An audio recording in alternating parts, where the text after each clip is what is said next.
Fabio Barsotti, Executive Vice President Manufacturing and Program Management at Leonardo. Please join me on the stage together with Florian Harzenetter, Business Development Senior Director at PTC, with Michela Rubegni, Head of Marketing Director EU at Alibaba.com, and Roger Suarez, who's International Networks Manager at Axio, Catalan Agency for Business Competitiveness of the Government of Catalonia. Please have a round of applause just to start with some energy for the speakers. Thank you. All right. Now, Mr. Xu from UNIDO this morning reminded us that on one hand, automation and digitization of manufacturing, and on the other hand, greening of manufacturing, they are together the main force that is reshaping the industry for the future.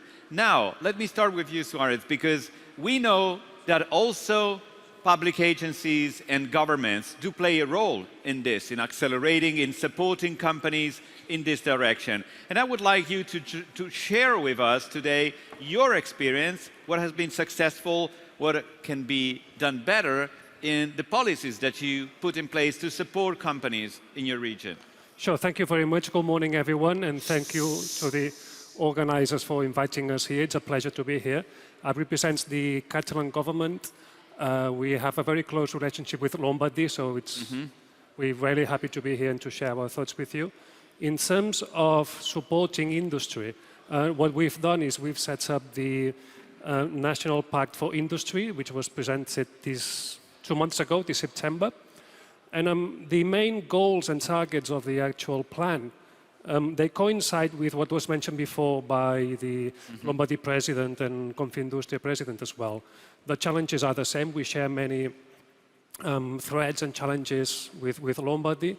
And what we've done is we've looked at the past, and from the Directorate General for Industry in the Catalan government, there's a history of industrial agreements, industrial pacts, but this one that was presented a couple of months ago, what we've done is that for the first time, we've put together all the different players that deal with industry. So not just the government, but also business associations, trade unions, then also universities, political parties as well, research centers, and some chambers of commerce. So they've created a framework to discuss and to agree on what steps can be taken to ensure that industry provides not just social and economic development, but also resilience, which is one of the main goals, resilience understood as supply chain resilience, but also social resilience, inclusion of female workers in the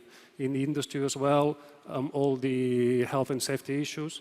Also to obtain autonomy in terms of being able to decide your own industrial future, being not so linked with long supply chains, and also the how to challenge the sustainability and digitalization challenges that there are there, and how to tackle those. So we've created a set of 154 different actions, and there's a set of milestones, and there's a follow-up, and there's a clear target. It's been signed by all parties involved, and it's all written down, so it can be publicly presented. So I think it is the best possible plan for industry that can be done right now in a regional arena. Okay, we will get back to you later with some examples of the output of these kind of policies. And I remind all of you that this is an interactive event, so there's a very simple channel to use for asking your questions, SMS and WhatsApp. There's a number that I'm asking the gallery to show you for asking your question that I can turn here on the stage, and this is the number 335-7085439 +39 if you are outside of Italy. For your question, text or WhatsApp 335. Take a picture of the screen or take a note so you can use it to interact with the speaker. Now, Fabiano Barsotti, Leonardo is the largest Italian manufacturer and one of the leading companies in aerospace and defense globally. How do you practice the transition towards sustainability manufacturing and digital technologies combined? Let me tell you that no, these are not just words, but we consider green transition and technology very seriously in Leonardo. We just don't consider it as something you have to do on top or on your strategic vision and planning. And not only vice versa, we consider it as an integrated part of our strategic plan. We think that sustainability and technology, digitalization is something that pushed us towards better and more challenging targets in the next future. I try to give you some more details on this. Now, we have our strategic plan that we call Be Tomorrow 2030. We defined it a couple of years ago, and it lies on three main streams. The first is strengthen our core. That is, okay, focus on our main product, trying to have them more global, on a more global market, and to have them not just as a product, but as a service, and trying to be partner of our customers and not only a supplier. No? The second stream is transforms to grow. That means for us, transforms all of our processes, internal or external, within our supply chain, that is based mainly on digitalization and on technology. So this is a very, this is one of it's the second stream of our, and we rely a lot on this to achieve our main target. The third one, the third stream is master the new. That again, it's not just words.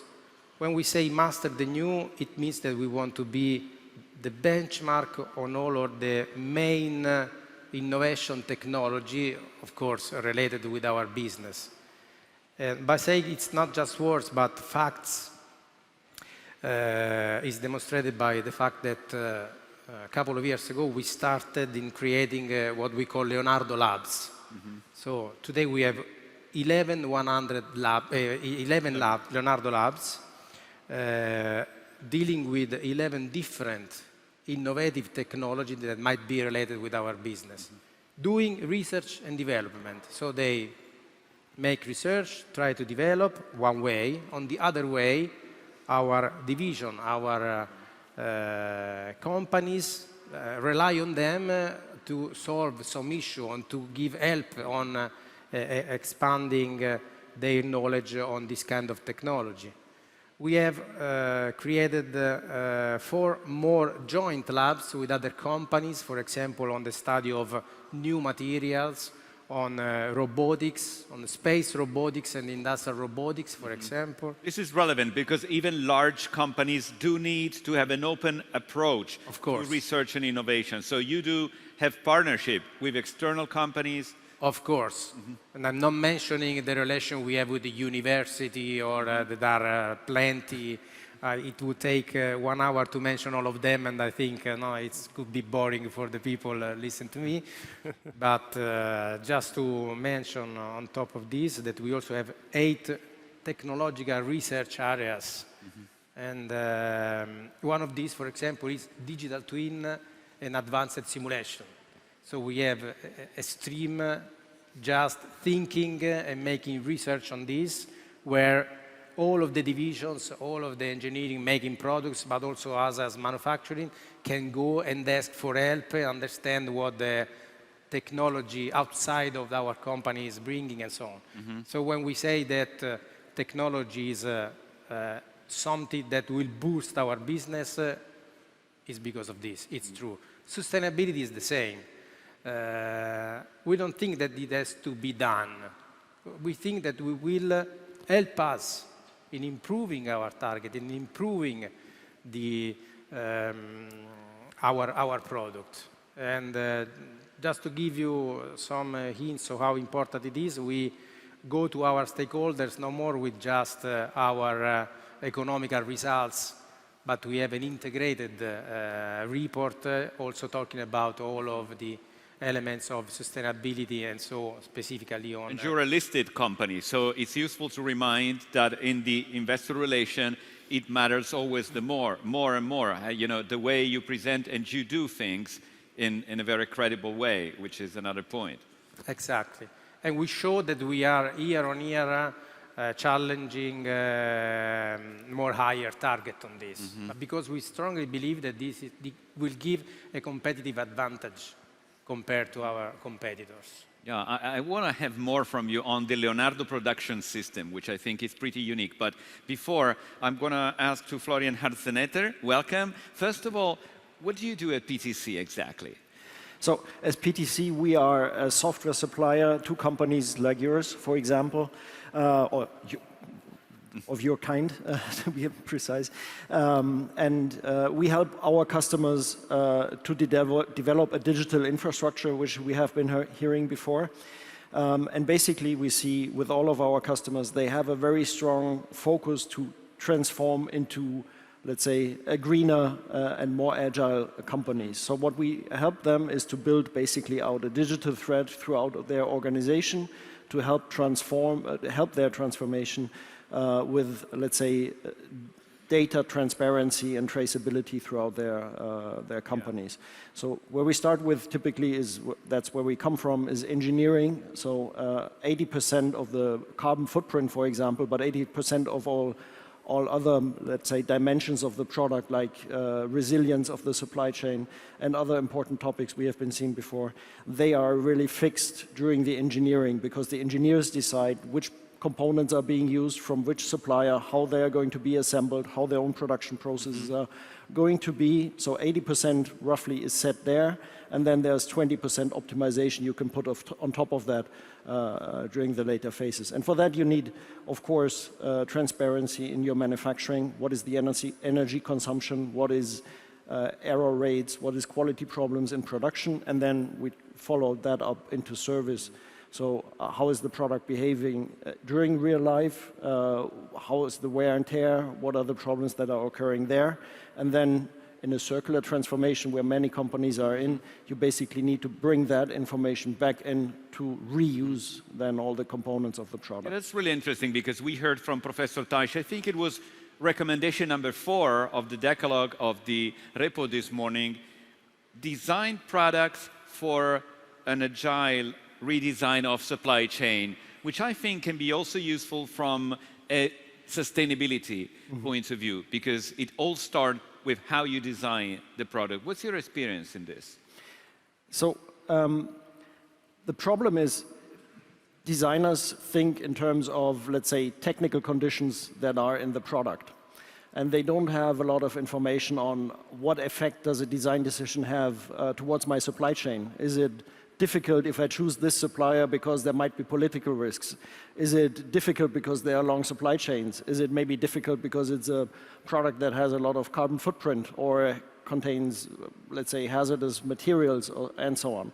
So the problem is really to get the engineers informed so that they make informed decisions for an optimal product, and also to have guidelines to make products as much as possible modular, have as much as possible substitute suppliers for the parts, so that the company overall gets more resilient and also much greener in their products. And that's really the problem, that this level of, let's say, information is not given.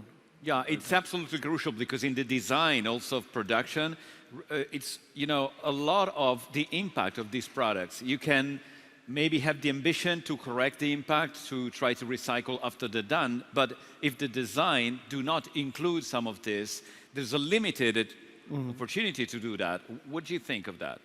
Exactly. And it goes even further. If you think of circular economy as, let's say, the next transformation, big transformation within industries, you're also designing your supply chain of the future, because circular at the end means the components will come back to you.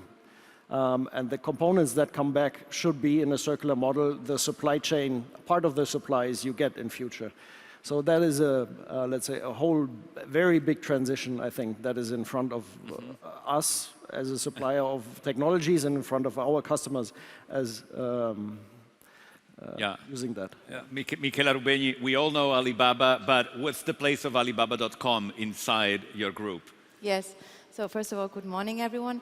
So Alibaba.com, it's the B2B unit of Alibaba Group. So its core mission is actually to enable commerce globally, and so to make business everywhere. And so it's crucial for us to always distinguish what's the main core function of it, which it is obviously B2B, and so enabling on one side of our funnel, so of our platform, sellers to export their goods globally, and on the other side, for buyers to source on the same environment and on the same platform.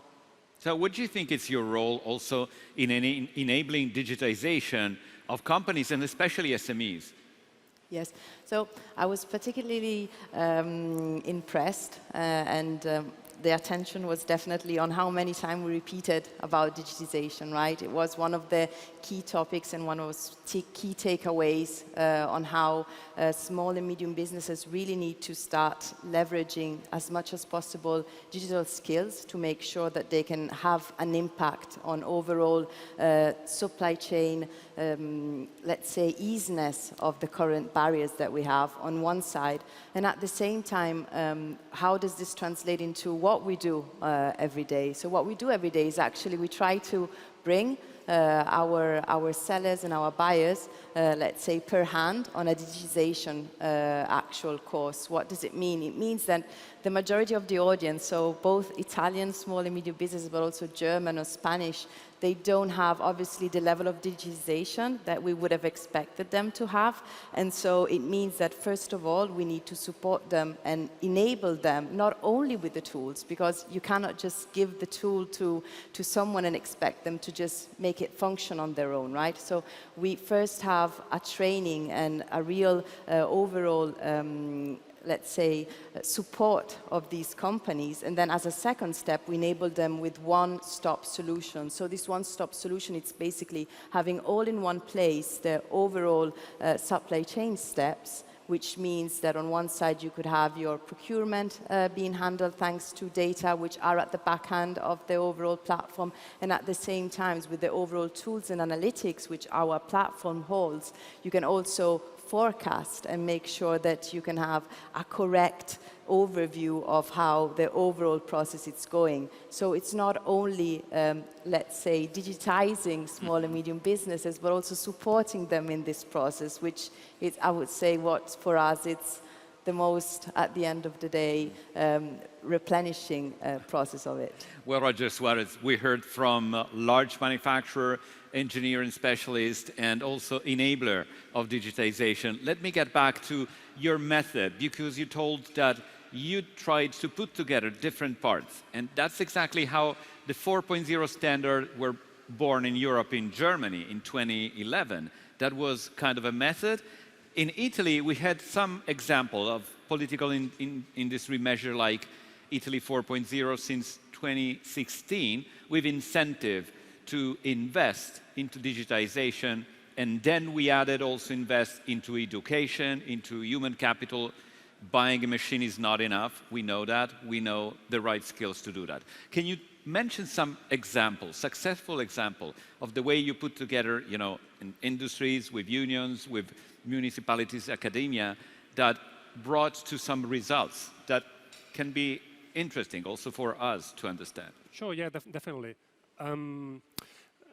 To look back at the previous industrial plan we had, it was the complete opposite. It was a top-down plan, which was linked to the IS3 policies of the European Commission, and that was sector-based. So we changed the whole way to do things, and we had a look at from the that was from the Director General for Industry. We looked at what was around, what different sectors needed, what was across the board, what skills were needed, what push was required by industry. And then there is a platform called the Catalan Business Assembly, which brings together representatives from the different sectors. And we just sat down there and we proposed to take on this new challenge of creating this new industrial agreement. And it was successful. It has been successful. Of course, bringing so many people together that come from different spectrums. So you have the most big business or associations, and then you have the most left-leaning trade unions. And bringing together from the administration, we had to act as a bit of a making things happen, being very diplomatic, bringing them together. And as a clear example of the success of the whole process was the approval of the European Digital Innovation Hub in Catalonia, which is called the DIHCAT, which was spearheaded by the Catalan government, by the regional government. We brought together all the different technology centers, universities come together, and it has just been approved a few months ago. And that should be a stepping stone in spreading and facilitating digitalization for. It's mainly focused on SMEs, but also for any type of other company that requires that. But and we are now in the process of. I think today one of my colleagues is giving a speech on how it works and all of that. I think it's in Barcelona. So we are now spreading the word, and this has happened. This has been accomplished, and we're inviting all companies to come and participate and take advantage of it. Yeah. Well, sometimes we know it's not just all about money, like giving incentive, but also make things simple to happen. So regulation and making easier for companies to experiment and to do things. What's your sense of this? Because we know that from a fiscal standpoint, well, governments all around the globe, but in Europe especially, are under very tight constraints. So how would you handle this in Catalonia? Sure, yeah. I mean, as you rightly said, it's not just about the money. I mean, this plan has a budget of, I think it's about 2,300 million euros. But it's not just about the money, it's just about making things happen, facilitating things. So part of the 154, I think it's different activities that need to be done, 22 of them are actually new regulations. So taking away red tape, bringing together different parts of the government, different departments to work together and to just facilitate things. If you speed up things, say for example, there's an issue with approval of installing solar panels in industries right now. Actually, there's an issue in there. So there's a team working on that happening because it takes months and months to get approval for a new solar panel structure to be in place. So it's just those things. This is not about the cash. It's not about the money. It's just about facilitating the administrative process and making sure that one department speaks to the other. And especially when it comes to key specific projects, for a large project, a new industry that needs to be set up, a new plant, a new factory. Things need to be speeded up. Especially, we have an issue in Catalonia as well about some of the big manufacturers. Say, for example, there was a big Nissan plant in Barcelona that closed down. So for the last year and a half, there's been a whole process of negotiation about getting new companies to occupy those places. All that industrial area that needs to, from the administration point of view, need to facilitate something happening there. So making sure that all the workers get contracted by the new companies that are set up there, whatever. So as you said, I mean, it's not about the cash. It's just about oiling the machinery and just making it happen. Right. Fabio Barsotti, let me get back into the shop floor of Leonardo Production System. But beforehand, there's the first question that's coming in for you. And the question is, you mentioned they're asking from the audience the 11 research and development labs. The question is, are you also experimenting and testing blockchain and artificial intelligence? And for what purpose? What problems would you like to solve with these technologies? As I told you, within this lab, we wanted to focus on the most innovative technology that we can imagine, no? And we focus on those that could help us in improving our products and that will allow us to be more attractive on the market. And of course, there are streams in these 11 labs concerning with the topics you mentioned. Because of course we think that they might help us in achieving our strategic target. Mm-hmm. This is for sure. And by having these labs allows us to focus on research and development on this topic, one side. So focusing on inventing and understanding and being benchmark on these topics. Of course, the other way of managing is that we have division making products that might suggest or put on the table of these labs topics on which they need help, on where they need that technology to be developed to help them to imagine different products. So this is how we, of course, manage these labs on... All right, and talking the twin transformation, digital and sustainable, how the Leonardo production system can help you in this direction, and where do you think you are? Because I think you launched, it was 2019, the first version of this way of production and manufacturing. So, exactly. We started in 2019 with this methodology through which we intended to manage manufacturing the same way within all the company. Not easy at all because we make so different products from helicopters to big fuselage down to small components of PCBs, so for radars and so on. But we did it. Now we have a common way of managing 360 degrees the manufacturing in our plants. Regarding digital twin, again, we always follow this two-path way of communicating. You know? For new, let me say, industrialization, new products, we start by thinking and having a digital twin. So we put in place all of our knowledge in order to imagine all of the needed characteristics to build a digital twin that tells you where you can have issues and problems. This is made for sure. All of the new industrialization, important industrialization that we have, we imagine a digital twin. Other side, we have to deal with our legacy line, legacy production. Of course, on that, the path is different.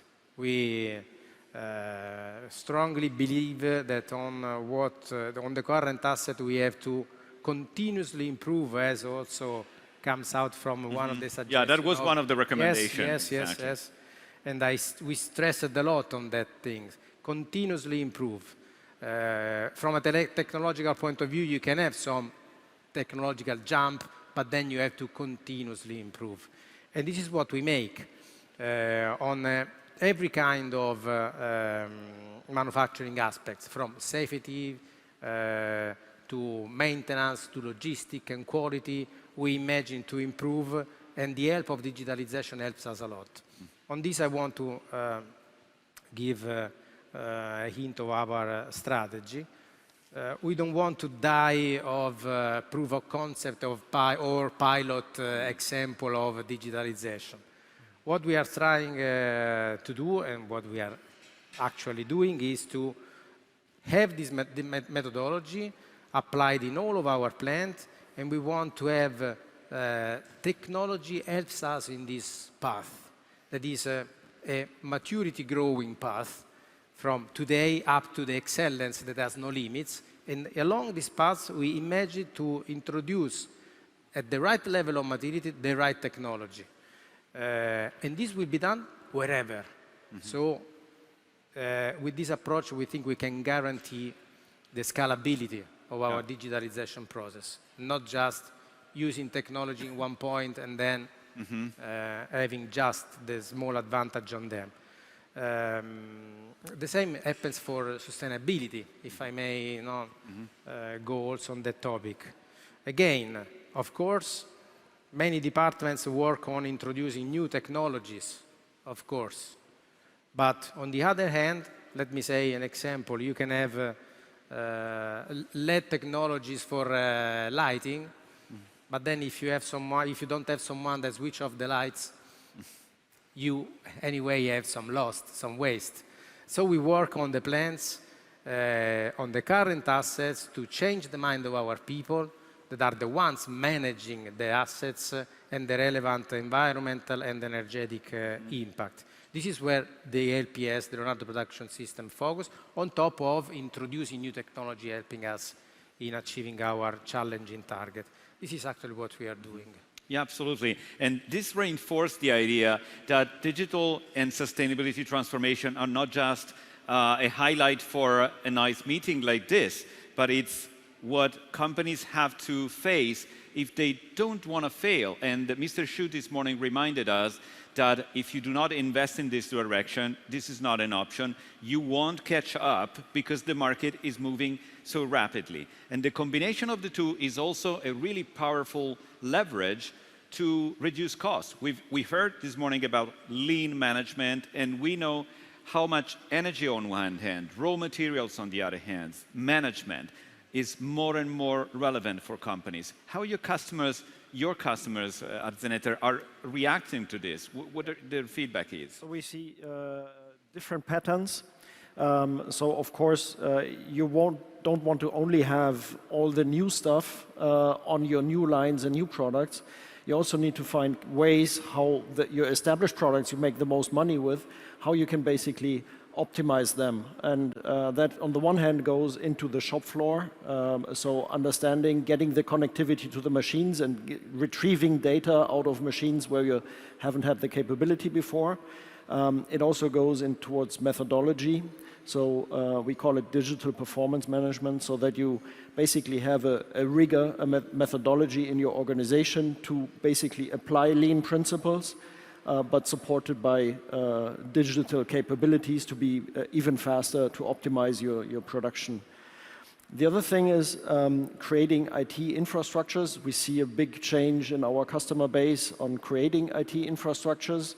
In the past, especially industrial companies preferred to have their own data centers where they run their own systems, where they customize it very much to the needs they have within their operations. And today there's a big switch to more software as a service oriented offerings. We see that in, let's say, many business systems that there is this switch, but now it's also happening in engineering.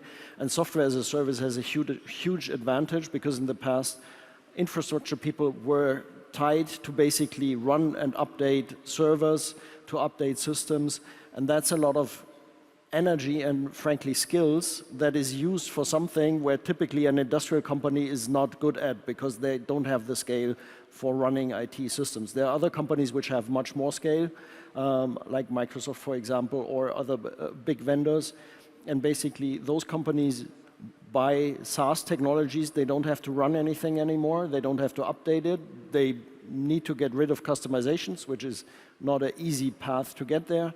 But in the end, they can use the skills. Okay, let's try again. No? I'm afraid that the battery went down. Okay, let's take a second. Okay, so our technical staff can substitute that with a mobile. Okay, please go ahead. So basically, companies can now use their IT people they have in their organization, the skills they have to optimize their processes instead of running and updating computers and systems. So that is a big change again because there is a big skill need for digitization. So with the change of the infrastructure and the re-establishment of the infrastructure, there's a big lever with the existing skill set they have in the organization to get much further. All right, Michele Rubegni, can you tell us some stories, some example of sectors or companies that are particularly active in this direction, so that can leverage also on your platform to go into the twin transformation direction? Yes. Is this working? No. Okay. It is, yes.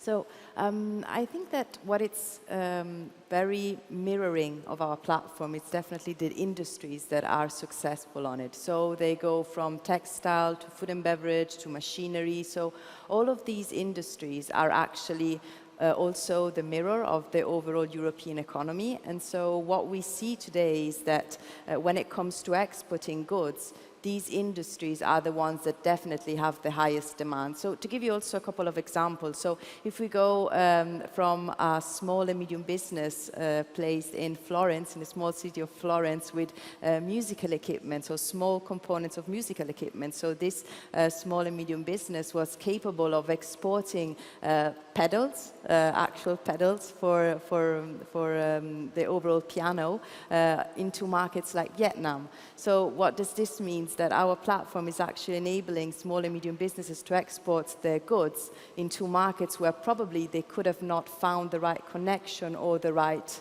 demand in the very first beginnings because they didn't have the tool for it. And this is one example.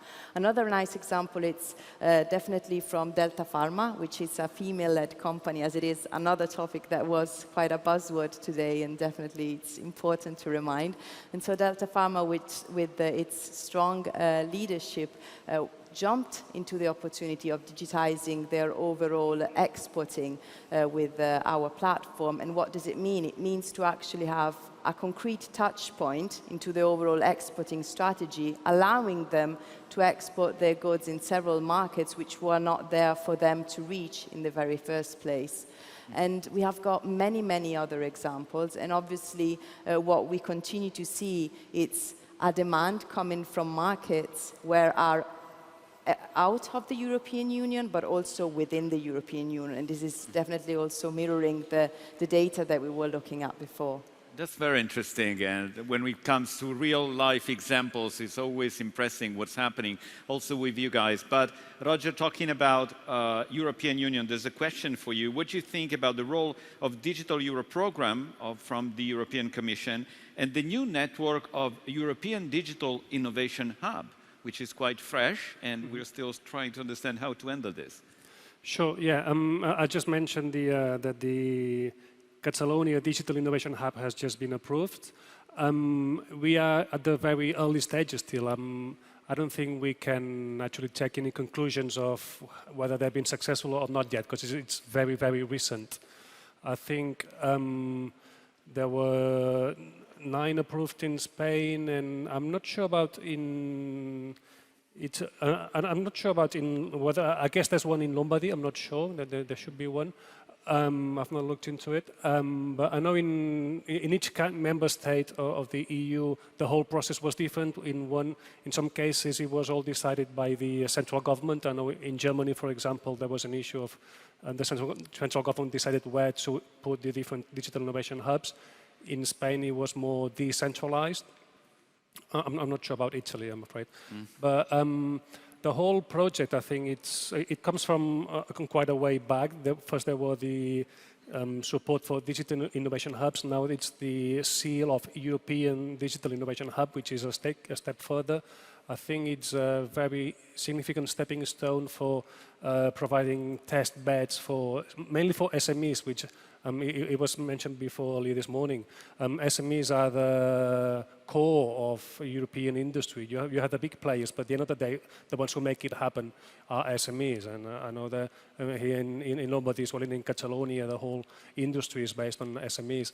So this should be a good way for bringing digitalization closer for SMEs and all the different tools that can be for them. But in terms of feedback from that, I think it's early stages to value how successful they've been so far. All right, Fabio Barsotti, one thing I would really love to understand from you guys is we are talking about deep, profound change in industrial approach.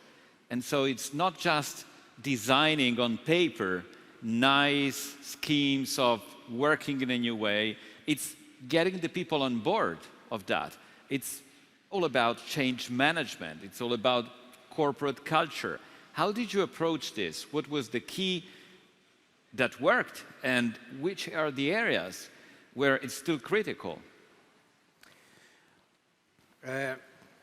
When we talk about Leonardo Production System, just to give you an idea of the importance of the people and their skills, we say that through Leonardo Production System, we want to improve the performance of our company, of course, by leveraging the skill of our people, by developing our people. This is the mission of Leonardo Production System. How we concretely apply this is not easy to explain in the remaining time again, but I try. Leonardo Production System is made out of 10 pillars. One pillar is people development. So it's strongly led with people in a very concrete way, because in all of the improvement projects we developed, we have to have a team, and for each team we have to have the skill needed to approach that issue in the project well defined. And when we have the skill needed defined, we train the people in order to attack that issue. So what we can say is that when we talk about just-in-time, when we talk about these logistic, let me say, topics, we also have this in mind. We want to have the training just-in-time.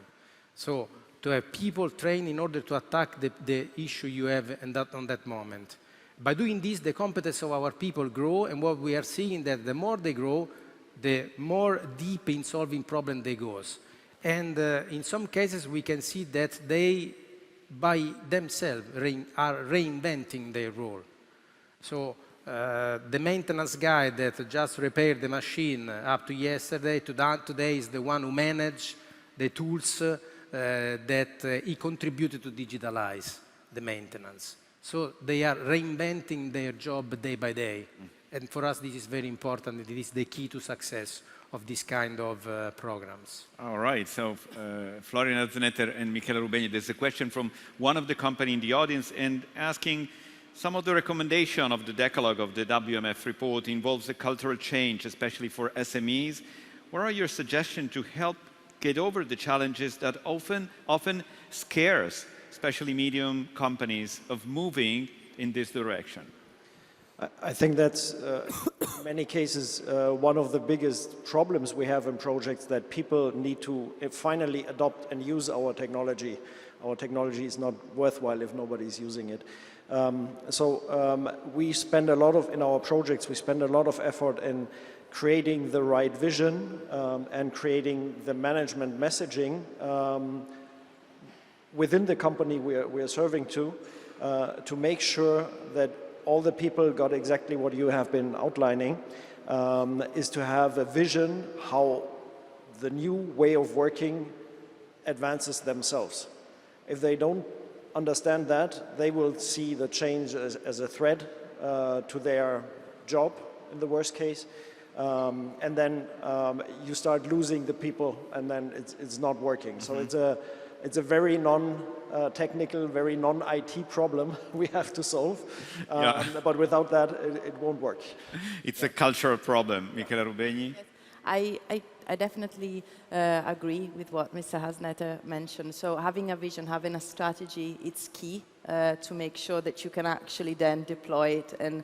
And also from our experience, also committing to it. So not only allocating funds, but also allocating energies. What does it mean? It means to have a team. It means to have also resources which are there and are capable of learning and applying this into their own companies. And also, at the very beginning, when we started our digitization, let's say, tour across the different small and medium businesses, what we faced as our initial answer was, right, so now I'm here and everything is going to just get working. Well, no, it's not the case. So on the other side, it's compulsory to remember that we need action, we need a strategic plan, but there is also long-term commitment. As results, as where with any other tool, doesn't come immediately. It takes long-term, and this long-term commitment towards digitization education, it will then lead to a result which will impact the company at the end of the day.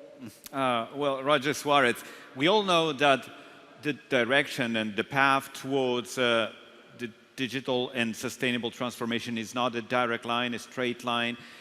Today we heard from the chair of Confindustria Lombardia, as also some manufacturing sector are facing troubles in terms of adapting to EU regulation, automotive, packaging, for example. This is what Italy is looking more closely because are crucial for our production implant and system.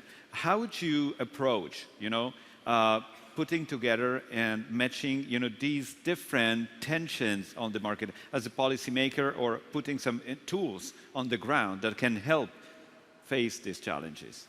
Sure, thank you.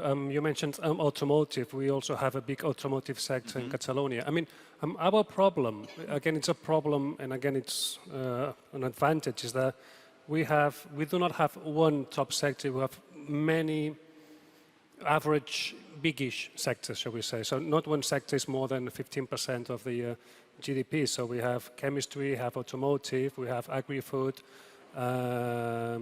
textile as well, culture. So our challenge is to set up a framework of assistance and programs which cater for all sectors. So we cannot focus on just one. And actually, of course, automotive, it's been hard hit, and as I mentioned earlier, in Catalonia there were two big automotive plants. One is the SEAT factory, and the other one was Nissan that just closed down recently. So the challenge is to put forward a special package, a special strategy for the specific sector. So within the whole industrial plan, there are some specific strategies that focus on automotive, assisting in the promotion of battery manufacturing as well, or battery recycling. So we have to target on very small parts of the whole industry, because we cannot subsidize a whole new factory for automotive, for example. But and taking a step back, the main goal that we've set in all these industrial plan, which is very basic, and it was mentioned earlier today, is that looking at the territory. And so the biggest spend of the whole plan will be spreading a high connectivity infrastructure for high-speed networks to get everywhere. So here was mentioned, and Brescia, and just spreading the capability. So I mean, you need to digitize everywhere, from the big manufacturing plant to the small SME up in the mountain somewhere that manufactures a specific piece for that. So we were taking the general step back and then focusing on very small specific targets for automotive or for any other sector that requires a specific focus.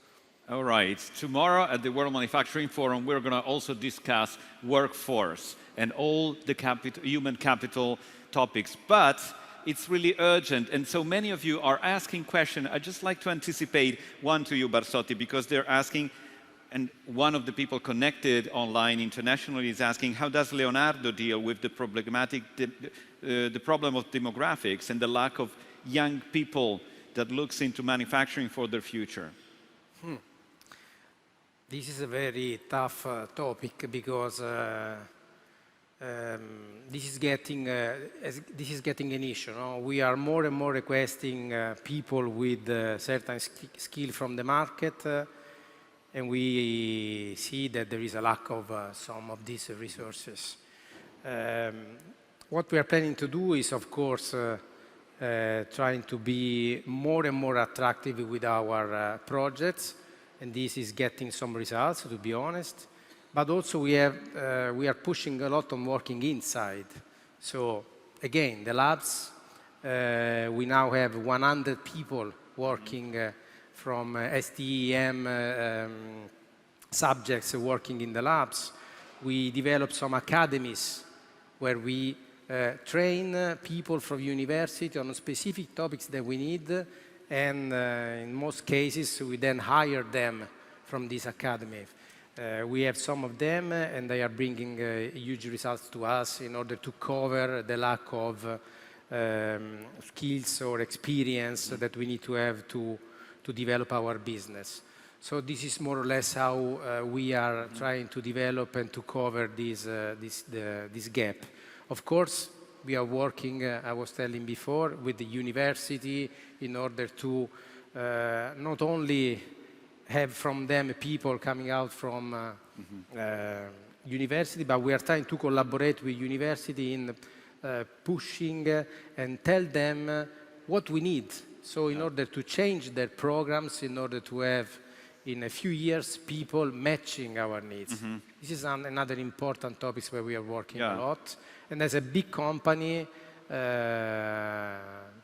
we are listened, let me say. My personal view is that, yes, working with university is absolutely useful. At the same time, the industry as a whole, manufacturing, has a communication problem towards next generation. And working with also all the media, different new and old media could make a sense, because some of you, with some questions, are blaming the media, saying, media keep offering great exposure to chef, singer, dancer, so the machine operator or the programmer looks less attractive. Florian, is this also your experience? I think it's a very dominant problem in the industrial space. What I observe with our customers is that they use, for example, sustainability as an argument why they make an impact. And I think that's the most important thing that young people are looking for. They don't want to just work somewhere. They want to make an impact for the future of our planet, basically. And they want to play an important role. So to create that connection, I think is a basic, and I see it with a lot of our customers. They say we get much more applications for jobs since we have a green strategy. Right, so this is crucial. We'll get back on that tomorrow, but it's time to wrap up our discussion. So Roger, can you start giving your takeaway? So what you would like the people here and those following online to remember of your messages? Sure, yeah. My main takeaway would be to have realized that the challenges we have in Catalonia in this case are very similar to the challenges that are faced in Lombardy, and from everywhere, as the speaker from UNIDO just mentioned, and the report says as well. I think we are all facing the same challenges in terms of not just supply chain, but also globalization and how to make it more manageable as well, and in terms of resilience, in terms of, I guess we'll speak about this tomorrow. You mentioned about the inclusion of women in the workplace, and the social impact of that. So I guess it's a common challenge, and we have our example. I'm sure there are other examples of industrial plans, industrial agreements, industrial strategies at the EU level, but also at the regional level. So I guess the way forward would be, in a way, to put them all together and just compare and share experiences, and just making sure that we can all learn from each other to just ensure that industry progresses and at the same time ensures social and economic development for everyone. Michela Rubegni? I would say definitely from digitization point of view, so the commitment, the overall investment in terms of energies and in terms of skills, and also looking at the younger generation capable of bringing this knowledge in towards these companies nowadays. I think this is key, so enable them to actually join companies in manufacturing so that actually they can bring this change about. And then I would also say sustainability relies into digitization. So I think that these two topics are intertwined, and I think this is another big takeaway. So if we allow sustainability to be connected to digitization, then we can ease a lot of steps, which definitely are not sustainable nowadays, and recent years also proved this. So definitely this is another topic. Florian Harzenetter? I think the one thing that sticks out at the moment very much is all the challenges we hear: supply chain, sustainability, geopolitical tensions, everything. They are all that strong that our customers typically do not think about individual solutions. They ask themselves very foundational questions. How do we transform ourselves? It's not just making the next step, the next add-on. It's really about transformation, and it's really about creating a layout for the next 5 or 10 years for the company. Sure, absolutely. Yeah. Fabio Barsotti. So I would say again, that it's important to imagine sustainability, technology, digitalization, not as a tool aside or on top of your strategic topic, but it has to be the tools helping you in achieving the company more and more. So it has to be integrated in your strategic plan from the very beginning, and that to have the strength to deploy what you strategically decide in each of the departments that has to be stuck to these decisions and to this approach. All right, so thank you so much for this lively discussion. Fabio Barsotti, Florian Harzenetter, Michela Rubegni, Roger Suarez. Thank you all.